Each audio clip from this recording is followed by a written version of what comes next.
We're casual.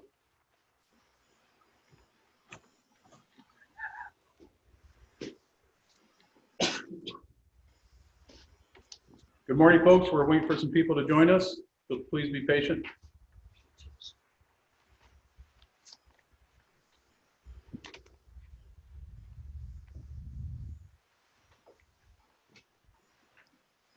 Half your attendees are in at this point.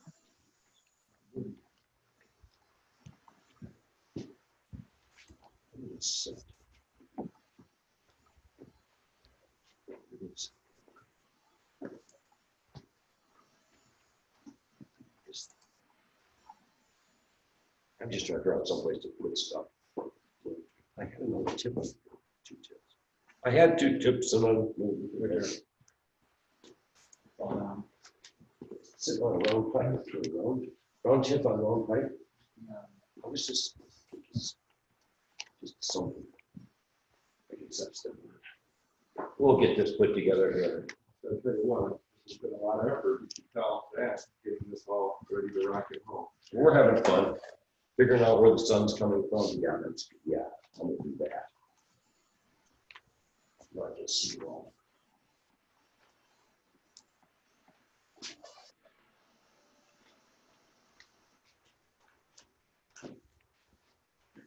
Tip on it.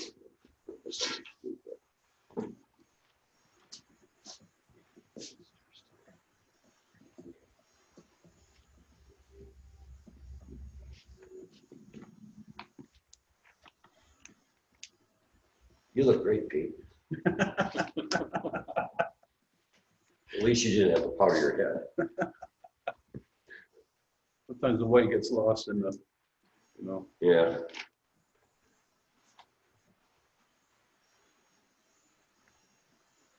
Still waiting on some people to join us.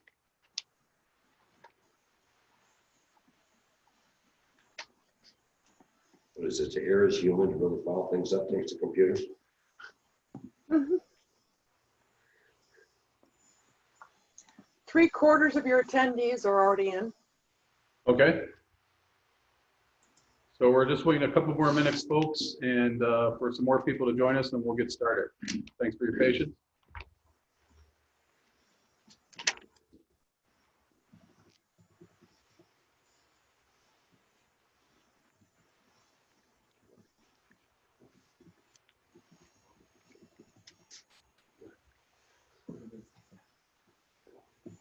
Five or 26.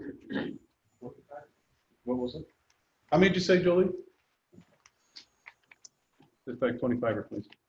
Yeah. Right, so we're about 3/4 of the way there. Okay, we'll give it 2 more minutes, folks, and then we'll get started. Thank you.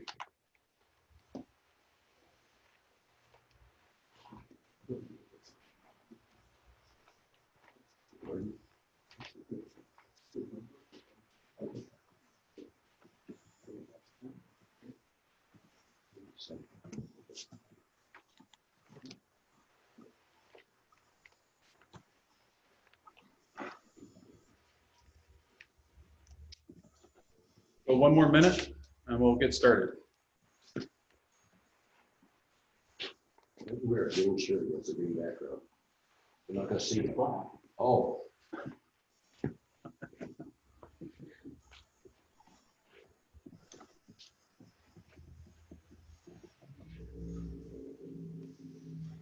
All right, let's get started.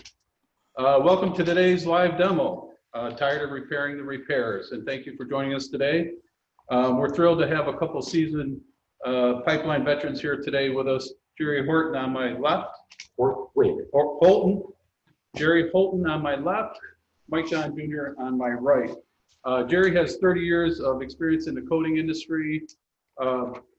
He's been coming to our location for years, certifying our guys on the application of SPC coatings. So we thank Jerry for coming here today. Mike is our Vice President and Field Operations Manager. He's been in the business over 25 years, with the majority of that being in the oil and natural gas industry. So again, they're going to share their expertise with you today. So we thank them again. Just a couple of house cleaning notes before I turn it over to them. We want this to be interactive, and we want you to participate. And in doing so, we have some swag here that we'd be glad to share with you based on your participation. Look at that bag of peanuts, folks. Isn't that great? So to do that, there's some chat at the bottom.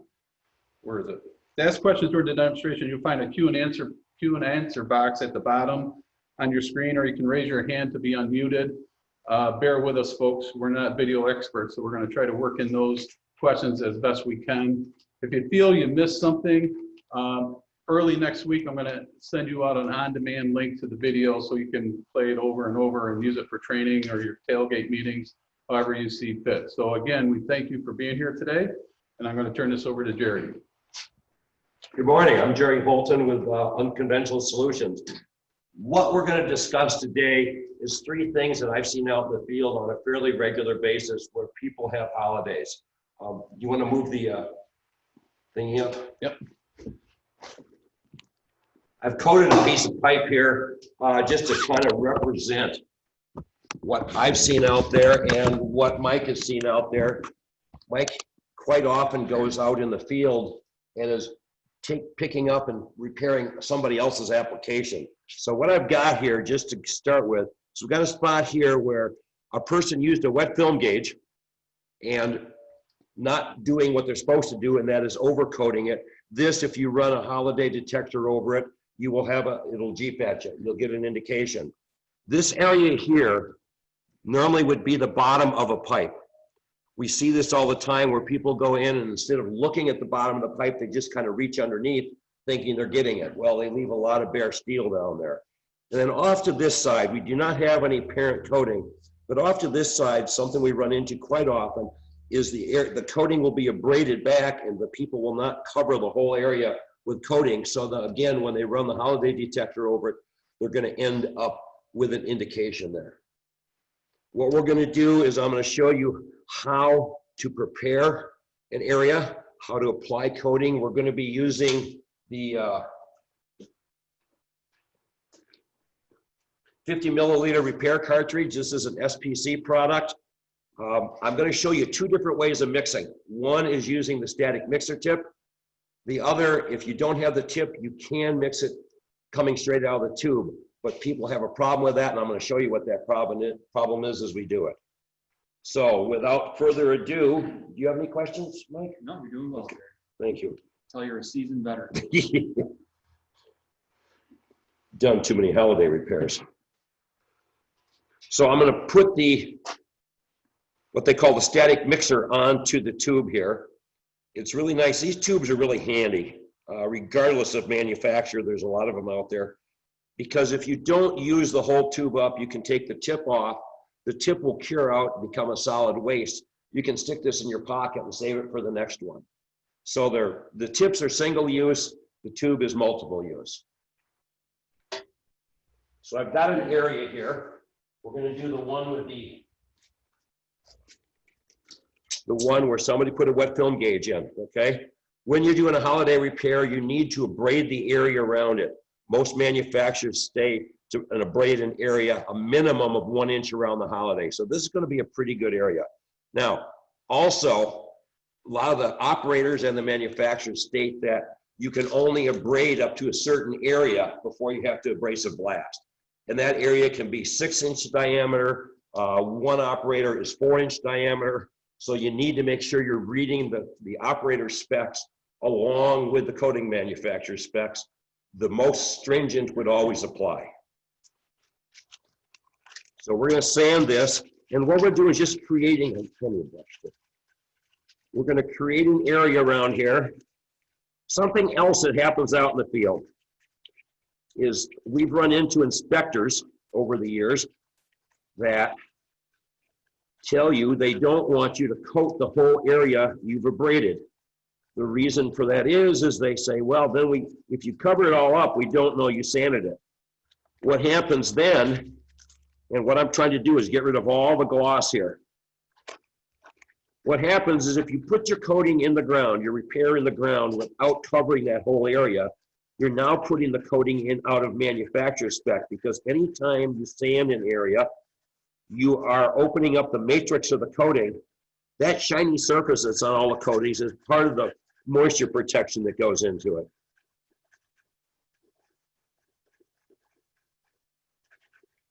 Okay, then you want to brush it off, make sure it's good and clean.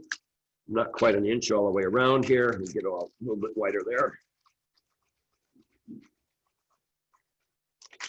And it's good to use a non-metallic sandpaper. I mean, you use metallic, you can have pieces coming off, and you can actually have dissimilar metal corrosion going on if that piece isn't removed. So use a good non-metallic one.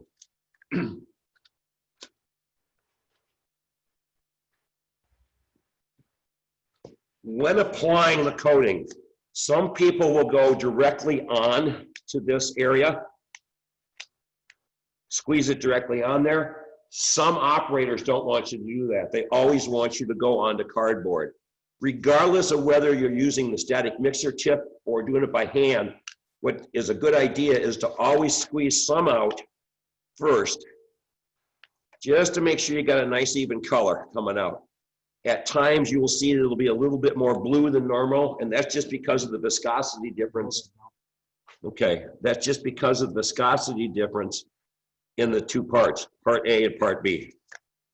So I'm gonna put a little directly on here as part of this. Now I'm gonna apply with a brush today. Another way to smooth this out on there, I'm gonna do it in 2 shots here. We got a question. Yes. Let me see if I can answer this. Remembering that your minimum coating thicknesses for just about all coatings is 20 to 50 mils on your mainline pipe. So you need to have a minimum of 20 mils on here. And we're gonna brush this lightly because we don't wanna force that coating down into the divot we've created by sanding. We wanna have it a little bit above and nice and smooth. Okay, the other way of mixing would be to squeeze directly onto the cardboard. Squeeze out what you think you need. Now, what I run into, and a lot of people have seen out there, is they'll mix it up. I don't know if you can see that. You've got a dark blue and a white there. I've come up on areas where they've stopped mixing right at this point and put the coating on. Where you have bright blue or bright white, you're not going to have any curing going on. That'll stay soft forever. So if you have like a putty knife or something like that, you can apply. Trying to get this mixed good here. We don't want any streaks in it. We're going to go like this.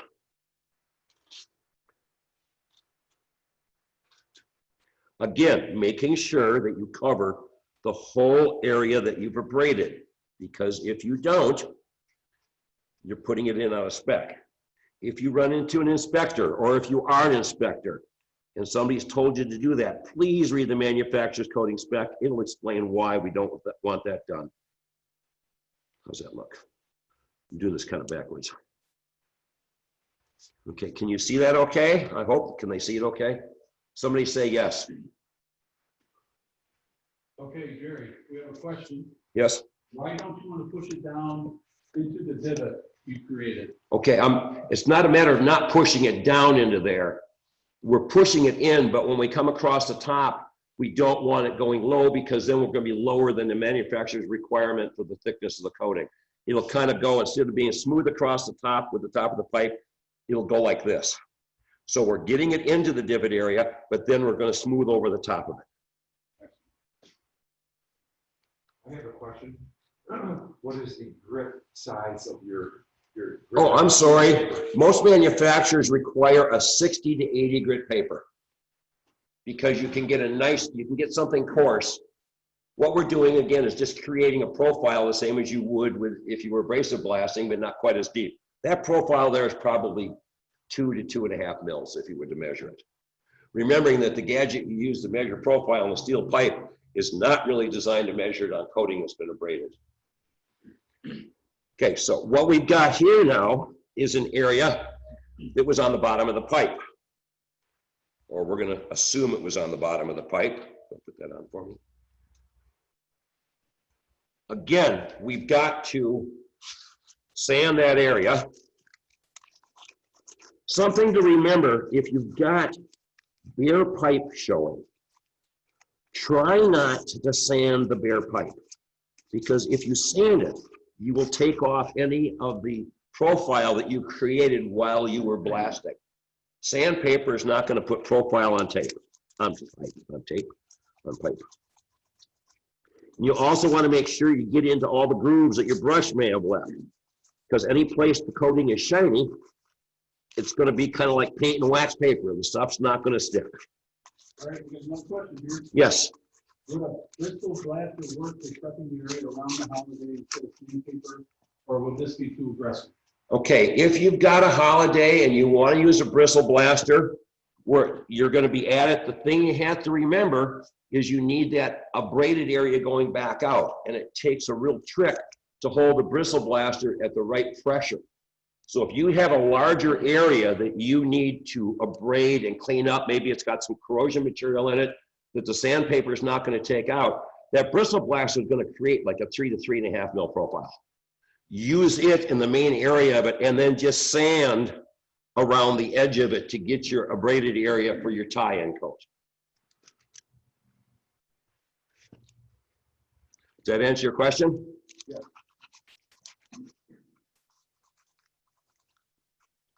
Yes, I wish I had a bristle blaster. They would work very good on a weld bead because they're going to get into the little nicks and crannies and clean it up and get rid of corrosion.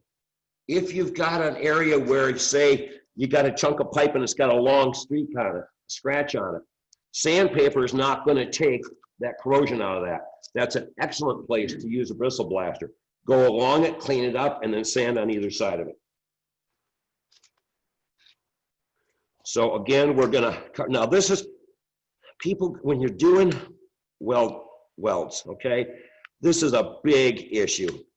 Most of the holidays end up on the weld, top of the cap weld.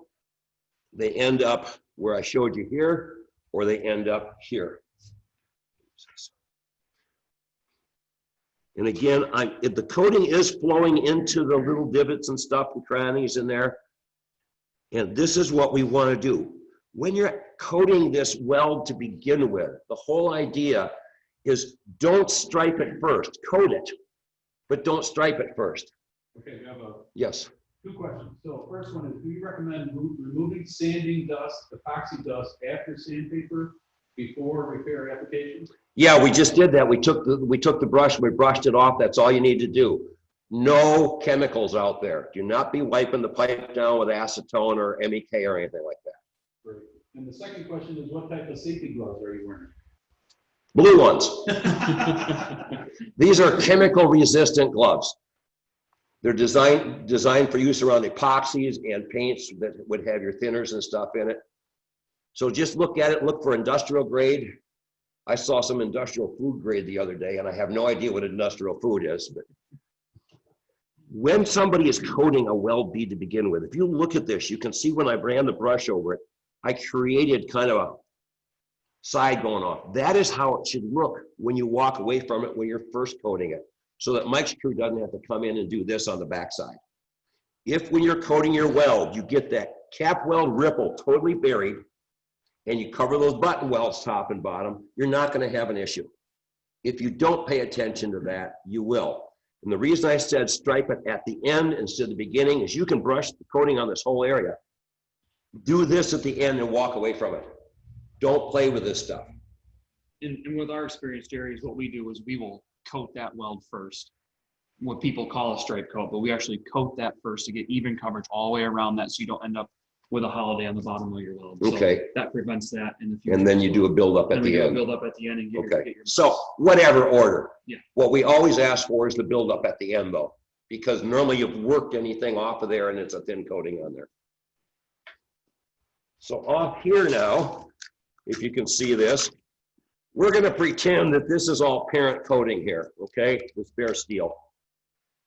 What's happened here is the applicator got on there, and if you were to look at this, where the bare steel is there, that would be a braided parent coating. So you've taken parent coating, say an FBE that started out at 16 to 18 mils, you abrade it, you're now down to 9 or 10, You're jeeping at 20 volts per mil. Normally they're jeeping at what, 3,500 volts is what you're at. This is going to show up as a holiday because you've thinned the coating out too much. So in this case, if this is all coating underneath there, I got to rough this all up or bristle blast it. You use bristle blaster. We do, or if, large diameter pipe, we can just sweep blast it. Sweep it, yeah. So again, you're going to sand that, get all the gloss off on both the parent coating and the application you put on there. And then my handy dandy sweeper is going to come in here. Yes, you always have to remove the powder. If you're coating the weld for the first time, you've abrasive blasted it, they've blown it all off, but you didn't get to it right away. You want to make sure just before you coat, you always take your brush and you brush all the dust off. You don't have to wipe it off with a rag. I've caught people out there wiping a weld off with a rag with acetone on it, and the rag pulls loose, and now you got little pieces of fiber in there, and you're asking for an instant holiday or Jeep indication. All right, we have another question. Yes. Is this a different coating than what was first applied? If yes, why would you use this over what was first applied? This is the same manufacturer, okay? It is the same product. The reason there's a color difference is because we're dealing with small little tubes, and the color is just a pigment. It has nothing to do with the curing of the material or anything. And mixing it for small tubes, sometimes you'll have a darker blue going on than normal. But this is the light blue is SPC 2888 RG brush grade. This is SPC 2888 RG brush grade, just because the pigment difference in there.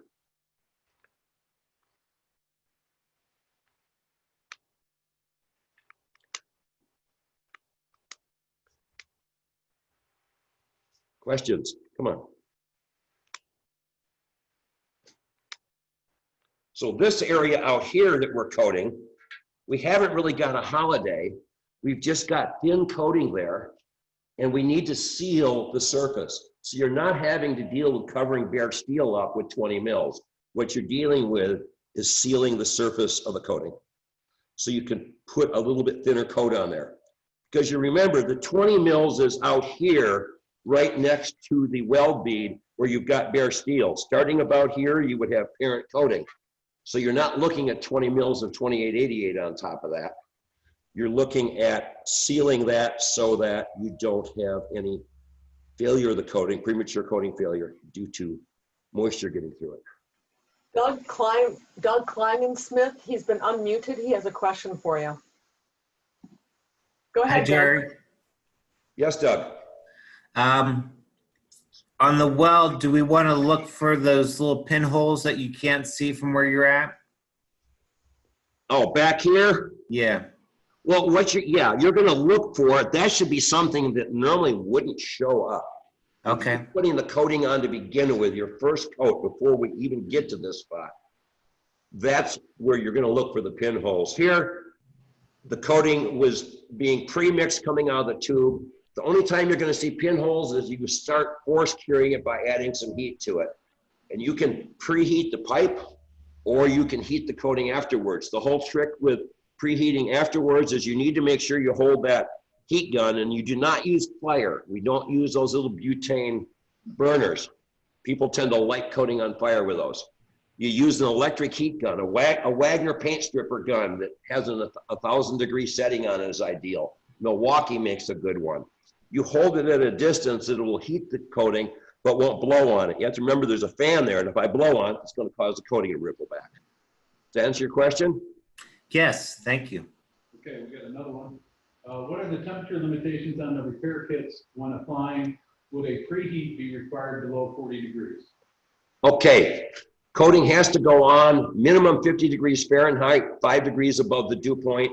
Top end for 2888 for application is 212 degrees. So you can preheat anywhere in that range, remembering that the hotter the pipe is, the faster it cures. So, I mean, you can put it on, if I'm repairing and I want it to cure in a hurry, I may put it on at maybe 160, 170 degrees, and it'll cure fairly fast if I add heat after the fact. Again, being careful not to get the gun too close, because that's going to cause bubbles, and then you're going to be back in there repairing it again. And we've gone in and repaired repairs, and that's what we're talking about here. Okay. Does that answer your question? I believe so. Continue. Well, we're just about there. How long does it, how long does a repair take to cure? It depends. Epoxies generate their own heat. So the hotter the pipe is, or the hotter the epoxy is, the faster it cures. With these, I keep them in my pocket when I'm not using them. With these, I'm showing it to that camera. I keep the cartridges in my pocket when I'm not using it. It keeps it warm, and then I'll add heat to the pipe afterwards. So I don't have the cure chart in my head, but if you were to apply it at 50 degrees Fahrenheit, that's the long end, it's going to take you about 14 hours to cure. I believe up in the 180s, you can cure it in about 3 minutes. Okay, we have another question. Do you recommend repairing two-part liquid epoxy that was applied and cured below final DFT below specification, i.e. Less than 20 mils, or would you require removal and recoat? That would depend on the area you're dealing with. If the inspector got in there and found an area, and I'm going to use the SPC specification, found an area that was less than what, 12 inches diameter, you can hand abrade that area. If you're higher than that area, then you would have to abrasive blast. There are operators out there though that are 4 square inches. That's a 2x2 area. There's one out there. Some of them are going with 6 inches.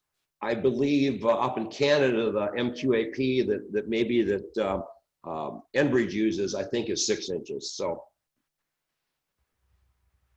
Good. Does that answer your question? Drop my watch again. So, I mean, that's pretty much it. It's not the prettiest thing in the world, and you can keep smoothing it out. The thing you want to watch out for is if you've got a holiday on the bottom of the pipe where this might be, you have to treat it the same as you would actually applying.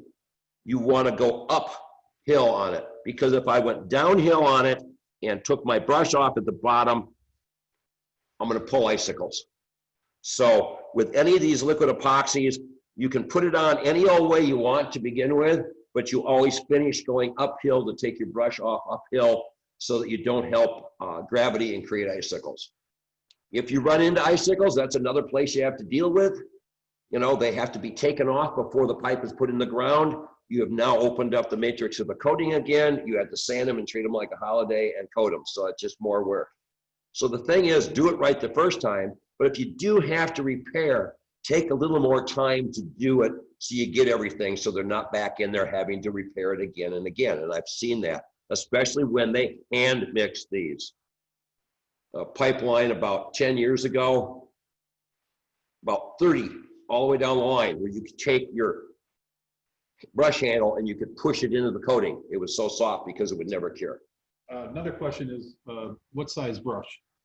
Okay, this is a 2-inch brush, which works really good for holidays because you don't have such a wide area to deal with. Normally when I'm coating, I will use a 4-inch brush.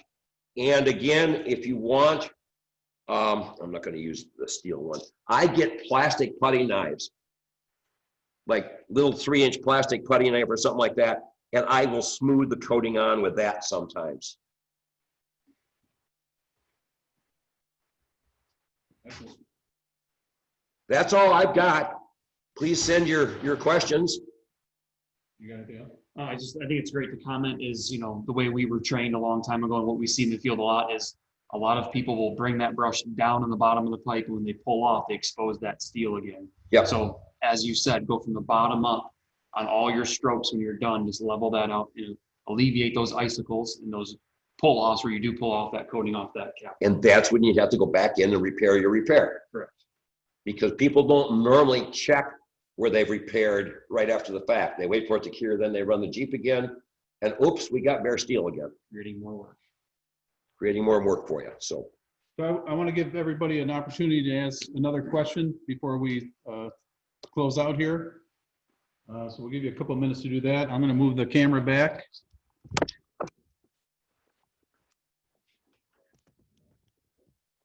There we go. So again, if there aren't any more questions, we thank you for your time today. We thank Jerry and Mike. A special thanks out to Jolie with Vesta Construction website. She's the one to help put this all together, and it, you know, we're rookies at this video stuff, so it worked out good. So we hope you learned something today. We'll follow up next week with you with an email. We'll be doing some drawings for some swag, and we'll announce those people in that email as well.